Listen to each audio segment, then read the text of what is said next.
Bonjour et bienvenue sur jaicompris.com. Alors l'objectif de cette vidéo, c'est de calculer cette intégrale à l'aide d'un changement de variable.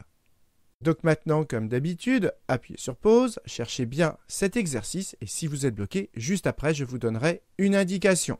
Donc voici mon indication. Quand vous voulez calculer l'intégrale d'une fraction rationnelle en sinus ou cosinus, ça veut dire qu'au numérateur, vous avez un polynôme en sinus ou cosinus et pareil au dénominateur.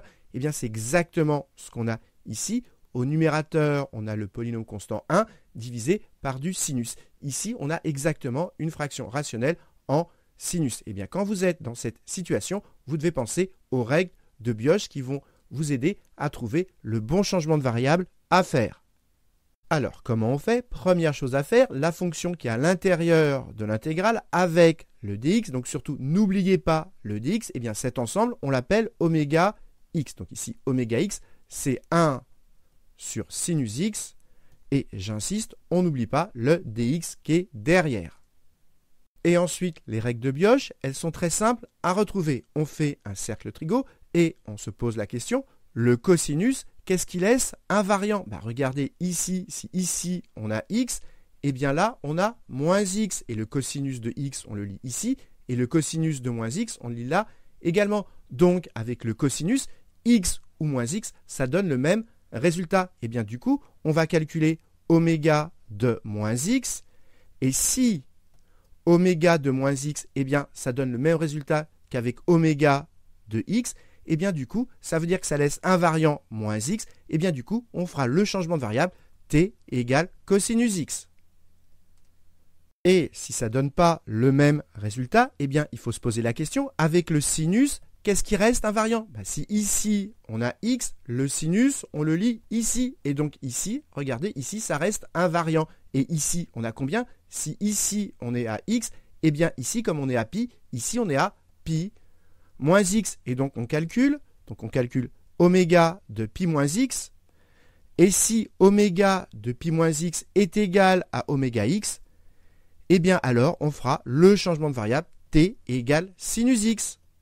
Donc c'est très simple à retrouver. À chaque fois, il faut se poser la question, qu'est-ce qui reste invariant par le cosinus ou par le sinus? Et si à nouveau ici on n'a pas le même résultat, il faut se poser la question, avec la tangente, qu'est-ce qui reste invariant? Vous savez que la tangente, on la lit ici, sur cet axe. Donc si ici on est à x, eh bien la tangente, on la lit ici. Et quelle est la valeur sur le cercle trigo qui va donner la même tangente?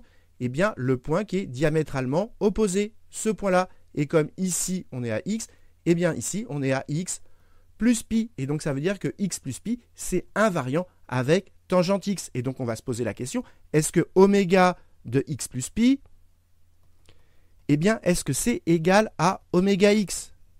Et si oui, eh bien du coup on fera le changement de variable, vous l'avez compris, t égale tangente x.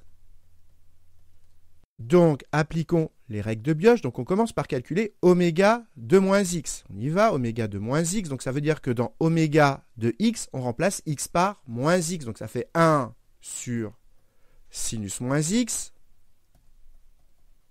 d de moins x. Et vous savez que sinus de moins x, eh bien ça fait moins sinus x. Donc ça nous fait 1 sur moins sinus x. Et le d de moins x, là vous devez savoir que d de moins x, pour savoir combien ça fait, vous dérivez moins x. La dérivée de moins x, c'est moins 1, donc ça fait moins 1. Et derrière, on rajoute dx. Donc ça fait moins 1 dx, autrement dit, ça fait moins dx. Donc le d de moins x, eh bien, on peut le remplacer par moins dx. Donc moins dx. Et maintenant, il n'y a plus qu'à remarquer que moins sur moins, ça fait plus. Donc les moins s'éliminent. Et donc, qu'est-ce qui reste? Il reste 1 sur sinus x dx. Et 1 sur sinus x dx, c'est exactement la formule de départ. C'est oméga x. Donc, on est dans cette situation. Oméga de moins x est égal à oméga x. Oméga de moins x est égal à oméga x. Et comme on est dans cette situation, eh bien, on va faire le changement de variable t égale cos x. Donc voilà pourquoi on va faire ce changement de variable. Donc si vous étiez bloqué, appuyez sur pause, essayez de terminer tout seul et on se retrouve juste après pour la correction. Donc, allons-y, corrigeons cet exercice. Et comme on vient de l'expliquer, pour calculer cette intégrale, on va faire donc le changement de variable t égale cos x. Et première chose à trouver, combien valent dx et dt. Donc, on prend notre changement de variable. Et pour avoir dt, eh bien, il suffit de dériver cos x par rapport à x. Et la dérivée de cos x, c'est moins sinus x. Donc, ça fait moins sinus x dx. Et maintenant, regardez, ici, on a dx, mais le problème, c'est que devant le dx, on a sinus x. Or, dans l'intégrale, on a notre dx, mais devant le dx, on a juste 1. Ce qui serait bien ici, c'est d'avoir sinus x. Donc, je rajoute sinus x. Mais si je rajoute sinus x, ça veut dire que j'ai multiplié en haut par sinus x. Et donc, pour ne rien changer, je dois multiplier par sinus x en bas. Et du coup, ça fait apparaître sinus carré x. Il nous manque encore le moins, donc je rajoute un moins. Et donc, pour ne rien changer, eh bien, je rajoute un moins devant l'intégrale. Et maintenant, regardez, tout ceci, je l'ai exactement là. Je l'ai exactement là. Et comme tout ceci, c'est égal à dt, eh bien, ça veut dire que tout ceci, je pourrais le remplacer par dt. Et maintenant, la question, le sinus carré x, par quoi je vais le remplacer? Eh bien, il faut faire apparaître ici du cosinus x, parce qu'on sait que le cosinus x, on va le remplacer par t. Eh bien, ça tombe bien, sinus carré x, c'est 1 moins cos carré x. Et du coup, le cos carré x, eh bien, on va le remplacer, comme c'est un cos au carré, on va le remplacer par t carré. Donc, au dénominateur, le sinus carré x, on va le remplacer par 1 moins t au carré. Et donc, cette intégrale, elle est égale à moins l'intégrale. Les bornes, on verra après. Donc, le numérateur, on vient d'expliquer que le numérateur, on le remplace par dt. Sur, et on vient d'expliquer que le sinus carré x, on le remplace par 1 moins t au carré. Donc, ça fait 1 moins t au carré. Et pour faire la suite des calculs, le dt, je préfère l'avoir derrière. Donc, ici, je le mets ici. Et donc là, je mets 1. Maintenant, reste à s'occuper des bornes. Donc, quand x prend la valeur pi sur 3, je l'écris quand x prend la valeur pi sur 3. Donc, il faut calculer cos pi sur 3. Et cos pi sur 3, ça fait 1/2. Et donc, ça veut dire que quand x prend la valeur pi sur 3, eh bien, t prend la valeur 1/2. T prend la valeur 1/2. Donc, la borne du dessous devient 1/2. Maintenant, la borne du dessus, quand x prend la valeur pi sur 2. Je l'écris quand x prend la valeur pi sur 2. Il faut donc calculer cos pi sur 2. Et cos pi sur 2, ça fait 0. Et donc, ça veut dire que t prend la valeur 0. T prend la valeur 0. Donc, la borne du dessus devient 0. Et maintenant, vous voyez que la borne du dessus, elle est plus petite que la borne du dessous. Donc, on va permuter les bornes. Et donc, ça nous donne moins l'intégrale. Je permute les bornes. Donc, j'ai 1/2 en haut et 0 en bas. Mais vous savez que quand on permute les bornes, ça fait apparaître un signe moins. Et du coup, comme on aura moins, eh bien les moins vont s'éliminer. C'était également l'intérêt. Et à l'intérieur, eh bien rien ne change. Donc ça fait 1 sur 1 moins t au carré dt. Donc maintenant, reste à calculer cette intégrale. Mais le problème, c'est qu'on ne connaît pas directement une primitive de cette fonction. Eh bien, quand vous voyez ce type de fonction, c'est ce qu'on appelle une fraction rationnelle. Un polynôme sur un polynôme. Eh bien, quand on a une fraction rationnelle, eh bien, on va décomposer cette fraction rationnelle en éléments simples. C'est ce que j'écris en abrégé DES, décomposition en éléments simples. Et pour décomposer en éléments simples, eh bien, on va commencer par factoriser le dénominateur. Et pour factoriser 1 moins t carré, c'est tout simplement l'identité remarquable 1 moins t facteur de 1 plus t. 1 moins t facteur de 1 plus t. Et l'intérêt d'avoir factorisé le dénominateur, c'est que vous devez savoir que quand on a quelque chose de la forme 1 sur un produit x moins a1 que multiplie x moins a2, etc. Et j'insiste avec a1, a2, an qui sont tous différents. Ça, c'est fondamental. Et bien, si on est dans cette situation, eh bien, cette grosse fraction, on peut la casser en éléments simples. Un premier nombre à trouver sur le premier facteur, plus un deuxième nombre à trouver sur le deuxième facteur, etc. Et ce qu'il faut comprendre ici, c'est que A1, ça correspond à quoi? À la valeur où le premier facteur s'annule, parce que A1 moins A1, ça fait 0. Et pareil, A2, ça correspond à la valeur où le deuxième facteur s'annule, etc. Regardez ici, le premier facteur, il s'annule en quoi? 1 moins t, ça s'annule en 1. Et 1 plus t, ça s'annule en moins 1. Et donc, il s'annule en des valeurs différentes. Donc, on est bien avec des A1 et A2 qui sont différents. Et donc ici, on est exactement dans cette situation. Et donc, ça veut dire que cette fraction, on va pouvoir la casser en deux éléments simples. Et donc, on y va. L'intégrale, donc de 0 à 1 demi. Et bien, de tout ceci, je casse ma fraction en deux éléments simples. Donc, ça fait un premier nombre à trouver que je vais appeler A sur le premier facteur, donc sur 1 moins t, plus un deuxième nombre à trouver que je vais appeler B sur le deuxième facteur, 1 plus t. Et on n'oublie pas le dt qui est derrière. Et regardez, l'intérêt d'avoir cassé notre fraction rationnelle en éléments simples, c'est qu'au départ, notre fraction rationnelle, on ne savait pas trouver directement une primitive. Et bien, l'intérêt des éléments simples, eh bien, c'est que justement, on va trouver très facilement une primitive de ces deux éléments simples grâce au logarithme. Mais avant, il reste à trouver les valeurs de A et B. Alors, on va le faire à part. Et ce qu'il faut avoir en tête, c'est qu'on veut que tout ceci soit égal à cela. Regardez, on va prendre ceci et on va mettre au même dénominateur. Donc, si ici, on met au même dénominateur, donc ça nous donne A fois 1 plus T. Donc, si on développe, ça fait A fois 1, ça fait A, plus AT, plus, ici, je multiplie B par 1 moins T, je développe, donc ça fait B fois 1, donc ça fait B, moins B fois T, le tout sur ça fois ça, 1 moins T, facteur de 1, plus t. Donc ici, j'ai mis ceci au même dénominateur. Et maintenant, j'arrange. Donc ça me fait a plus b. Je mets les constantes ensemble. A plus b plus t. Facteur de quoi? A moins b. A moins b. Et au dénominateur, si on développe, on retombe là-dessus. 1 moins t au carré. Donc, on veut que tout ceci soit égal à cela. Et regardez, on a déjà le même dénominateur. Et donc, si on veut que ces deux fractions soient égales, comme on a le même dénominateur, bien ça veut dire qu'au numérateur, ça doit être aussi égal. Donc ici, on doit avoir 1. Et donc, ça veut dire qu'ici, il ne nous faut pas de t. Et donc, ça veut dire que a moins b, pour qu'il n'y ait pas de t, doit faire 0. Et donc, a plus b, a plus b, ça doit faire 1. On dit qu'on a identifié les numérateurs. Et donc, ça veut dire que si a moins b vaut 0, ça veut dire que a et b, ils sont égaux. Et si a et b sont égaux, ça veut dire que b, je peux le remplacer par a. Donc ici, je peux mettre a. Et donc, ça veut dire que 2a vaut 1. Autrement dit, que a vaut 1 demi. Et si a vaut 1 demi, comme b est égal à a, ça veut dire que b est aussi égal à 1 demi. Et donc, voilà, on a trouvé les valeurs de a et b. Et maintenant, il n'y a plus qu'à les remplacer.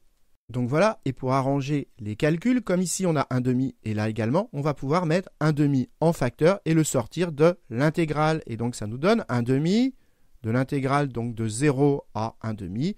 Et donc il nous reste, donc comme j'ai mis le 1 demi devant, ici il reste 1 sur 1 moins t plus 1, puisque le 1 demi je l'ai mis devant, sur 1 plus t dt. Et maintenant, regardez, ces fractions, ça doit vous faire penser à chaque fois à du u' sur u. Regardez, si ceci, je l'appelle u, la dérivée de 1 plus t, c'est 1. Ici, on a la dérivée de là. Donc ici, c'est bien de la forme u' sur u. Et l'intérêt, c'est que u' sur u, une primitive, c'est ln de valeur absolue de u. Et là, faites attention, petit piège, si ceci, vous l'appelez u, ici, la dérivée, ce sera moins 1 et pas 1. Donc ici, ce n'est pas exactement de la forme u' sur u. Et donc, pour éviter ce problème, cette fraction, je vais l'écrire, je vais permuter mon 1 moins t, je vais mettre t moins 1 pour avoir une dérivée en haut qui soit égale à 1. Mais comme j'ai permuté ici, pour ne rien changer, il faut mettre un moins devant. Et donc cette fraction, déjà, je vais l'écrire comme ceci. Donc cela, je vais remplacer par ceci. Et donc mon intégrale, comme ici, je sais que ça va me faire apparaître un signe moins, je vais commencer par le deuxième bloc. Donc je commence par écrire 1 demi. L'intégrale de 0 à 1 demi. Donc je mets mon deuxième bloc, 1 sur 1 plus t, parce que là je sais que c'est exactement de la forme u' sur u. Et donc ici, au lieu de mettre 1 sur 1 moins t, je mets donc moins 1 sur t moins 1. Comme ici j'ai permuté et que j'ai mis un moins, je n'ai rien changé. Et l'intérêt, c'est que maintenant, ici, à nouveau, c'est exactement de la forme u' sur u. Et donc ça nous donne 1 demi. Et comme on sait trouver une primitive, maintenant ça va être entre crochets. Et donc j'insiste, si ceci je l'appelle u, là j'ai u'. Donc c'est bien de la forme u' sur u. Et donc une primitive c'est ln de valeur absolue de u. Donc ça fait ln de valeur absolue de 1 plus t moins. Et là pareil, si ceci je l'appelle u, eh bien là, j'ai bien U'. Donc c'est à nouveau de la forme U' sur U. Donc ça fait une primitive ln de valeur absolue de t moins 1, et donc entre crochets, entre 0 et 1,5. Et maintenant, il n'y a plus qu'à remplacer t par 1,5 et t par 0. Et donc, ça nous donne 1,5. Et donc, je remplace t par 1,5. 1 plus 1,5, ça fait 3,5. Et donc, 3,5 en valeur absolue, ça reste 3,5. Et donc, ça fait ln de 3,5. Moins, je remplace t par 1,5. 1,5 moins 1, ça fait moins 1,5. Mais en valeur absolue, ça fait plus 1,5. Et donc, ça fait moins ln de 1,5. Et maintenant, lorsqu'on remplace t par 0, ici, ça fait 1. Ln de 1, ça fait 0. Et pareil ici, quand on remplace t par 0, ceci, ça fait moins 1. Mais en valeur absolue, ça fait 1. Et ln de 1, ça fait 0 à nouveau. Et donc, ici et là, à chaque fois, ça fait 0. Et donc, rajouter 0 au résultat qu'on avait trouvé, ça ne change rien. En fait, on avait terminé. Il y a juste à fermer la parenthèse. Et maintenant, il n'y a plus qu'à arranger. Vous savez que ln de A moins ln de B, ça fait ln de A sur B, sous réserve que A et B sont positifs, ce qui est le cas ici. Et donc, ça nous donne 1,5 de ln donc de 3,5 divisé par 1,5. Et il n'y a plus qu'à simplifier cette fraction. On multiplie par 2 en haut et en bas. Et donc, il reste 3 sur 1. 3 sur 1, ça fait 3. Et donc, au final, ça fait 1,5 ln de 3.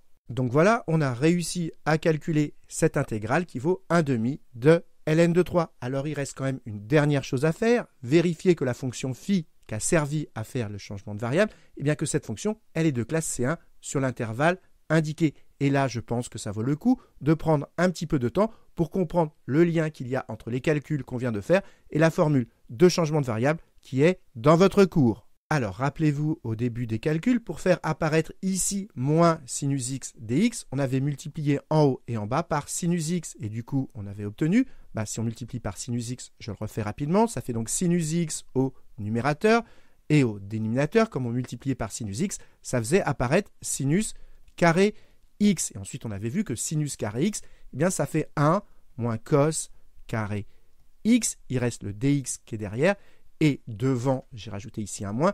Et j'en ai rajouté un ici pour compenser. Donc voilà le calcul qu'on a fait au début. Et ce qu'on a ici, c'était l'objectif. C'est exactement ce qu'on a là. Et donc ceci, c'est dt. Et donc du coup, lors du changement de variable, tout ceci, je vais le remplacer par dt. Et pour qu'on y voit mieux, eh bien cette partie-là, je vais la remettre derrière. Donc j'efface et je remets cette partie-là derrière. Donc ici, j'ai 1 et je remets donc ce qu'il y avait ici, c'est-à-dire moins sinus x dx. Et du coup, quand on fait le changement de variable, sur quoi on tombe? Donc moins l'intégrale. Ici, le cos x, on le remplace par t. Donc ça fait 1 sur 1 moins t au carré. Et tout ceci, on le remplace par dt. Alors regardez, je vous remets la formule de changement de variable qui est dans votre cours. L'intégrale de f de x dx, c'est égal à l'intégrale de f de phi de t, phi prime de t, dt. Maintenant, regardez, ici, on a une fonction, et là, on a exactement pareil, simplement à la place de t, on a mis cos x. Donc ici, c'est une composée. Ça fait penser à f de phi. Donc ce bout-là, il fait penser à cette partie-là, alors que ce bout-là, il fait penser à f de x. Simplement, regardez ici, c'est du f de x, et là, la variable, c'est t. C'est pas grave, comme ici, ce sont des variables muettes, eh bien, à la place de x, ici, je vais mettre t, et ici, pareil, au lieu de mettre t, je vais mettre x.